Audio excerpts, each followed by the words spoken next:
Do you think the Cavs are looking to trade Collin Sexton? And let me couch this by saying he's probably looking for a max contract, so that's $120 million. Jared Allen, who they traded for, is probably looking for $120 million contract. He's due a max extension.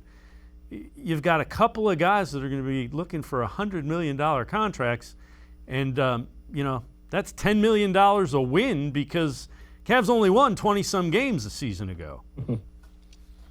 Yeah, that's an interesting dilemma because I kind of talked about it with Jalen Suggs that I thought the only way you really take him is if you plan on moving Collin Sexton. Now, obviously, there's conflicting things one way or the other about, whether the Cavs are going to actually trade Collin Sexton or whether they're just listening to offers for him, which you always listen.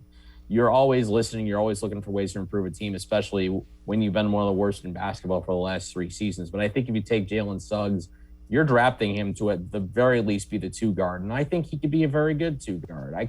I kind of felt that more and more as I was writing this Jalen Suggs capsule than I did before, that I think he and Garland could be an interesting fit because both are shooters, both could be secondary playmakers in certain situations.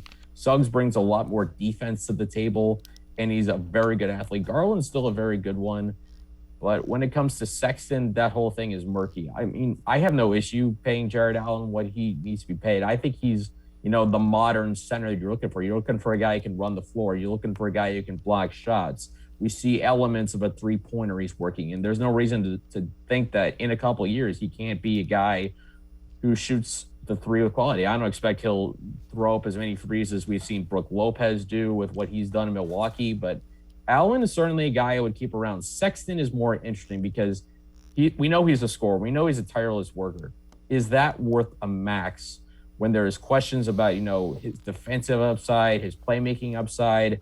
Those are legitimate questions, and I don't know if he's worth the max that I would give to Jared Allen. So, again, it depends on who's there at number 3.